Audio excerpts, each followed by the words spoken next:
Hello guys! So Pitina TV it's here. Ayan, may video na naman po tayo. Gagawa tayo ng kakanin. Ayan, gawa tayo ng sticky rice. Nagpakulo muna ako ng gata. Tapos yan, sinaing ko yung malagkit natin.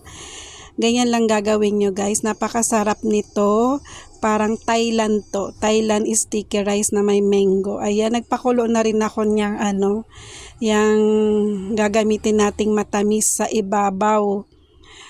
Pag naluto na yung sticky rice natin, gata lang yan, tapos condensed milk, tapos konting sugar, yun lang yan.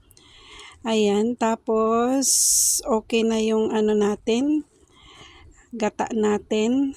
Ngayon anuhin naman natin yung sticky rice natin dahil luto na siya guys. Gagawin natin, i-plate naman natin ng maayos. Ganyan lang siya kasimpleng lutuin guys. Magpapakulo lang kayo ng gata. Tapos yun lang. Tapos ayan yung mango natin.